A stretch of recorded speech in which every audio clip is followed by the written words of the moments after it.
Hey, this is GT from the Vibe Podcast coming to you on this beautiful Sunday, cold Sunday here in the Midwest.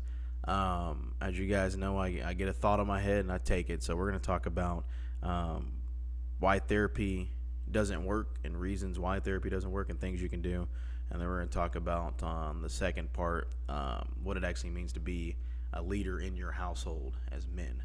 So I'll dive right on into it. As I said, we're going to talk about some therapy things and based on some experiences that I've had. You know me, I keep it real. I will tell you exactly like it is, and that's what we're going to do today. So we'll dive into it. Number one, I think the first thing that people fail to realize is that therapy was created on the basis of individual approach to growth and wellness. So it was created for individuals to be able to grow and become more mentally stable or mentally well based on things that they see within themselves, right? So it's like a self-critique. It's almost like looking in the mirror, talking to yourself, saying, hey, I need to fix this thing, or I need to work on this thing, or this is something that I see in myself that I don't like, so I'm going to try and fix it. So then when marriage counseling comes into place, when you have to go in with a partner or with the spouse or significant other or whatever you guys want to call it, when you come in with that partner, now it's changed. And so when you look at it, it's changed to more of a, what can I change in my partner?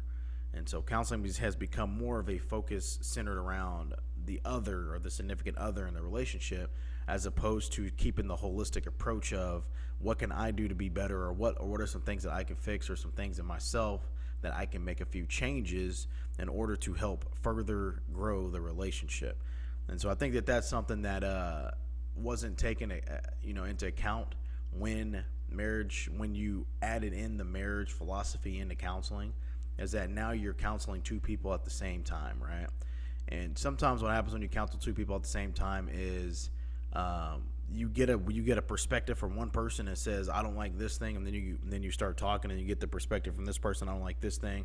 And as you're trying to communicate what the first topic was, it translates into a different topic. Whereas in my experience going to counseling myself personally, you can stay on topic and you can really dive into the subject deeper without having the, hey, now I want to speak about this, come out of the partner, whoever's in there with you, and you guys are having a conversation with your counselor. And so I've definitely found that to be something that is hard to overcome, because you got two different personalities, you got two different human beings, you have two different people that have two different perspectives. And then I think that when you bring up a perspective, it could open up the box to other things in the relationship that may have the same center around whatever it is that you're speaking on at that present moment. And so I think that those are some things that aren't really looked at by counselors. They're not really looked at by the people that go to counseling, and they don't have an understanding of what the goal is or what they're looking for whenever they step foot in that room and they sit down and they start having these conversations.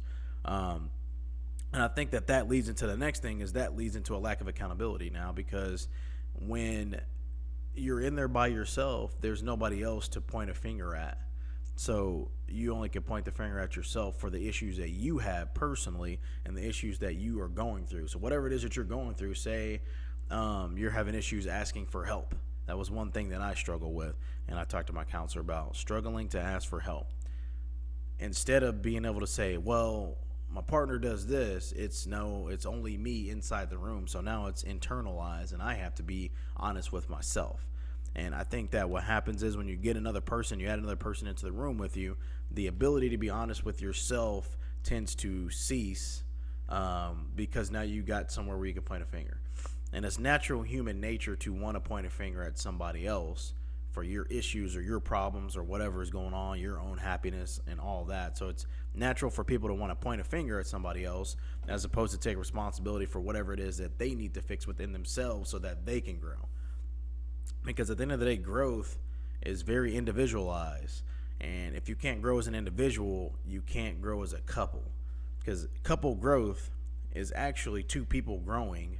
They may be growing on their own with certain aspects that they have to fix in themselves, but as they grow and get better, they can better nurture the relationship, so then the relationship also grows as well based on the people that are in it. Because I mean, basically, you got two peas in a pod, or you got two seeds in the ground, and all the analogies that they say about a relationship. And so, lack of accountability is something that I know is has become a cultural problem, and people don't want to take responsibility for their actions.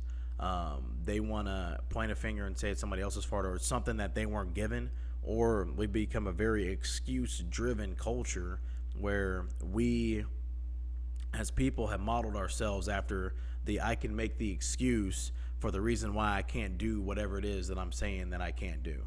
And I think that that comes from the mindset of not taking responsibility. And we'll talk a little bit about that here later on in this same segment, about taking responsibility and how that affects your ability to grow, and then how that affects your ability to grow with a partner as well.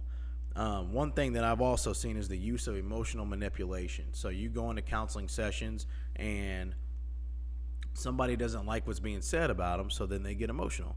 And what happens naturally, if you start having tears come down, you start to look down and things like that, is now that's actually another way of pointing a finger without pointing a finger. It's actually, what I call it, is saving face while you're pointing a finger, right? So you're trying to shift the blame with your emotions, as opposed to taking responsibility for the blame that was given to you, right? If somebody says something that they feel, I feel like you don't respect me, or I feel like you don't listen to me, and they say that to you, and now you're using your emotions to try to sway the direction of the conversation to keep it from yourself, is essentially what's happening. You're trying to keep the conversation direction away from you. And at the end of the day, if you can't take those things head on, it's hard to grow. And part of personal growth is taking those things head on and understanding that I have to do these things in order for me to grow as a person. And if I can't grow as a person, the relationship can't grow. Because at the end of the day, a relationship is two individuals together in partnership with each other, right? And so if one person's growing and the other person's not growing, you're going to have an imbalance. You're going to have some problems. And so when you're in counseling, understand that you're there and you need to take responsibility for your half of why you're there, or that other person needs to take responsibility for their half of while they're there. You know, now, am I saying don't get emotional? Am I saying that you can't show emotion? I'm not saying that at all. Emotion is something that is good, right? And you can feel the pain, because there may be some pain. Whatever the reason for you to go to couples counseling, there may be some pain involved. I'm not saying don't express your emotions. What I'm saying is when it comes to taking responsibility, do not use emotions as a way to not take accountability for whatever it is being said, or your actions, or how you made your other significant other feel in the relationship. So another thing that I've kind of seen is in couples is verbal change, not actual change. So you're in counseling, whether it be with the pastor or it be with the actual counselor, wherever it may be, you know, you'll say, okay, I'm going to change this, but then you don't actually want to change that, because in order for you to change what is being asked of you, you have to change your thought process, right? And I think that it's hard to change people's thought process. People will give every excuse in the book not to change a behavior based on a thought process, right? So it could be something as simple as communication. So now we're struggling with communication, and you only want to communicate like this, and you won't change that in order for us to have multiple ways of communication, multiple streams of communication. Another one that I've seen a lot of is the mindset of vulnerability. What does it mean to actually be vulnerable, right? I believe that being vulnerable is opening up yourself to criticism, to the possibility of being criticized based on how you feel. That's what I believe vulnerability is opening yourself up to something, right? So who's to say what type of opening yourself up is acceptable? And I think that that's an issue that couples have, is that one person sees vulnerability as super emotional, like you have to be overly emotional for me to feel like you're vulnerable. Or the other person may say, Well, I'm not very emotional, so me being extremely emotional is not going to be a way that I show vulnerability. Maybe I show vulnerability through calm words. Like I'm expressing myself calmly to you, and that's how I'm being vulnerable. Oh, still opening myself up to criticism, but I'm not overly emotional. And I think people get vulnerability and being emotional mixed in together. They're two separate things. Being emotional does not mean that you're being vulnerable. Those are two different things, and I think that as counselors out there and as they speak to people, that they have to tell couples to separate those two things and understand that they are two significant pieces to a relationship, but they are two separate pieces in and of themselves.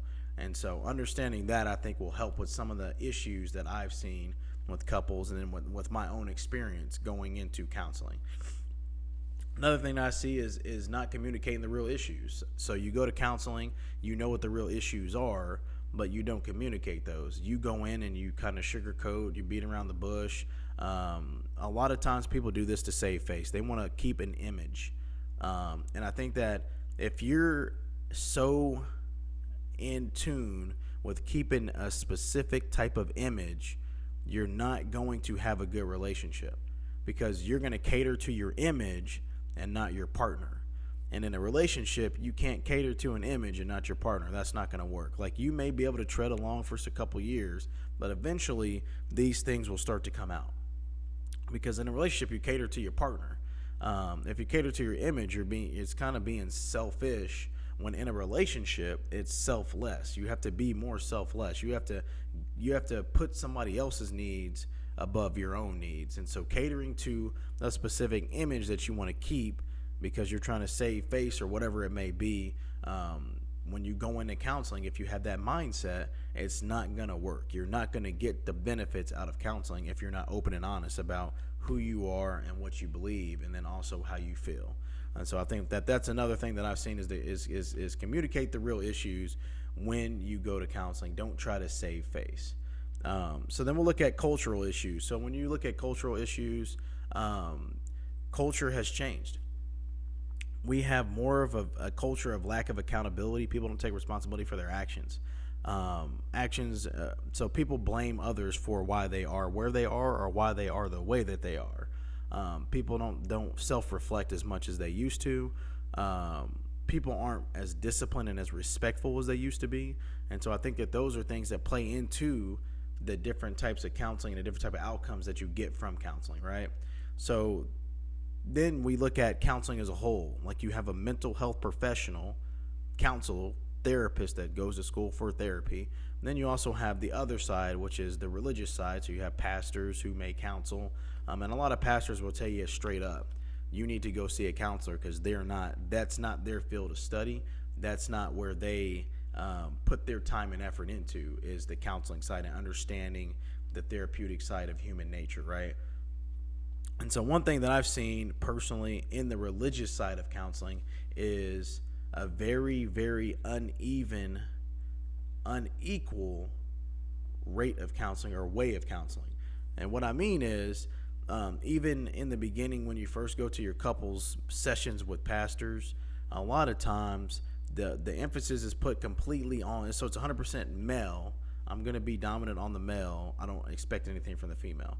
And I feel like if you give that notion in the beginning of a relationship, before two people are married, and you're basically telling the man, hey, you got to give everything up, so you don't have to give nothing up, then what you do is you create an unbalanced relationship. So now we've got the person that's expected to be here while this person is here. My belief is that if you want this person, you got to be this person. You can't be this person and say, I want this person. It's not how it works. And I think that that's something that that's near and dear to my heart because I've experienced that. I've been to pastoral counseling. I've been there. I listened to how they talk. I mean, I went to one and basically said, I'm going to be harder on you than I am on her. And I'm like, you should be equal in your approach to fixing problems.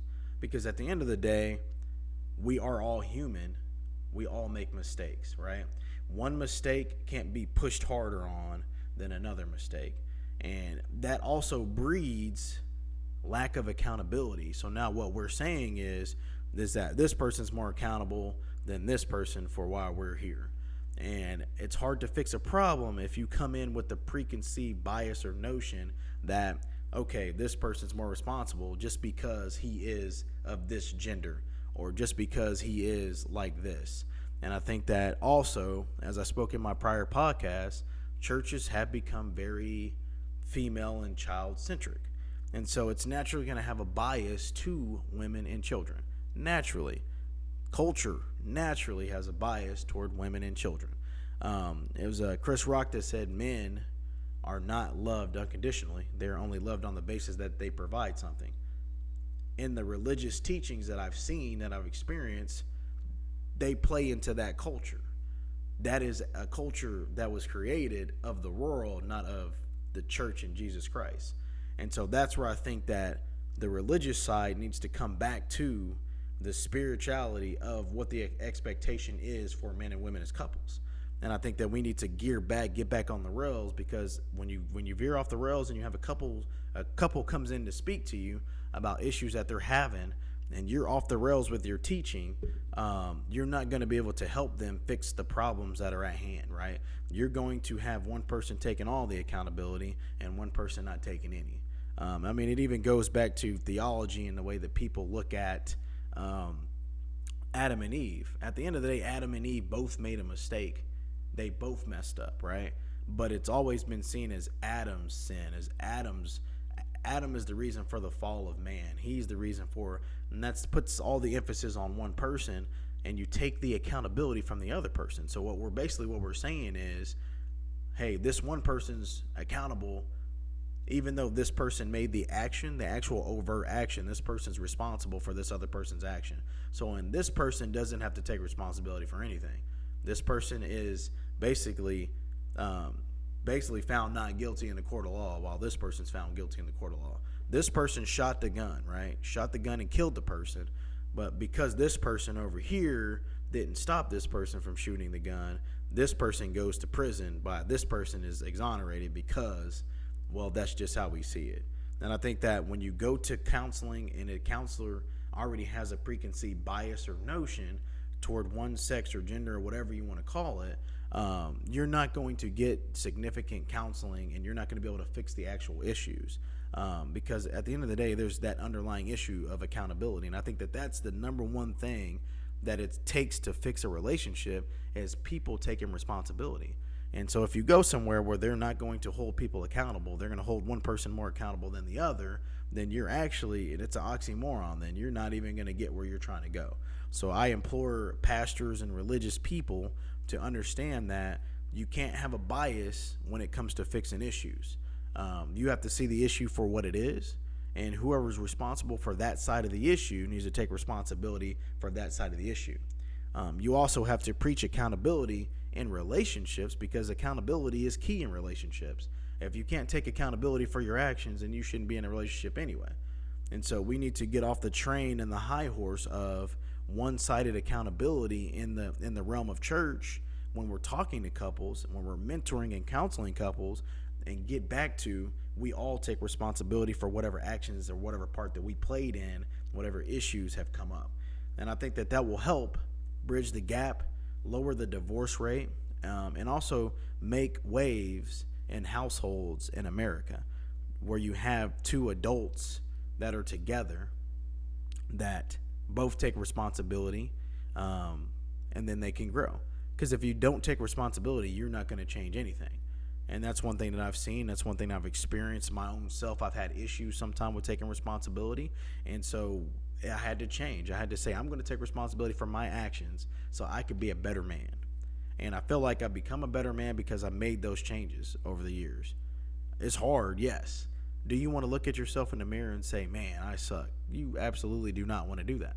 But at the end of the day, that's what it takes to grow. You don't grow unless you take responsibility for the things that you need to change to help you grow. And so I implore pastors out there that are counseling couples to get away from the cultural, because that's a cultural divide, that's a cultural thing, and go back to responsibility and accountability, because it's biblical to take responsibility for your actions. It's biblical to be accountable for all your actions. And I think that the culture has kind of mixed in with the church to a level where they're one and the same when it comes to accountability and responsibility. Very one-sided, very this person has to do this person has to do that. And so I'm going to give you 5 keys before we go on to the next part of this segment, for you to be able to better utilize counseling. Communicate, number 1. Communicate honestly, communicate factually, communicate what the issue actually is. So that way you can begin to fix the problems that you see so they don't persist. Responsibility. We have to understand that we are responsible for our actions, but we're also responsible for our own happiness.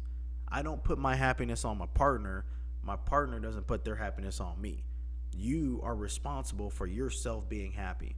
Nobody can make anybody completely happy. That's impossible.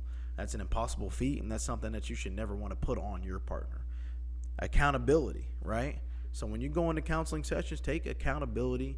Be accountable for the things that you've done, things that you've said. If you said some hurtful things to your partner, be accountable to that. Admit that, be accountable to that, get it out there. So that way we can figure out ways to fix the relationship so it's more positive, less negative.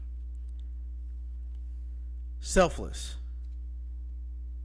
In relationships as a whole, you're responsible for being selfless. You have to be selfless. You have to be able to put another person first above all else. And I think that if we get to a point of selflessness in relationships, I think that we can grow our relationships and make our relationships better. So be selfless in your actions, be selfless in your thought process. Understand what it means to put somebody else first. And last but not least, personal growth. I think that you must grow personally for you to be able to have the tools that it takes to grow communal with people, grow your kids, grow your family, your extended family. You have to grow personally. You have to be able to do the things that it takes to grow personally. And all 4 of those other points play into your ability to personally grow as an individual. Because individual growth in a relationship is what takes a relationship to the next level, right? So as you grow in a relationship and you take personal responsibility, right? You're accountable for your actions. You communicate those things. You become more selfless. Those are the keys that it takes for you to have a successful relationship, successful marriage, partnership, whatever, friendships too. When you got friends, you put these things into play with your friends, you will have better relationships. Guaranteed you will have better relationships. So remember that, guys, as we get out of here on this segment. Communicate, take responsibility, be accountable, right? Be selfless, and then grow. That's all I got for this part of the segment. This is GT with the Vibe Podcast. Look forward to talking to you guys soon.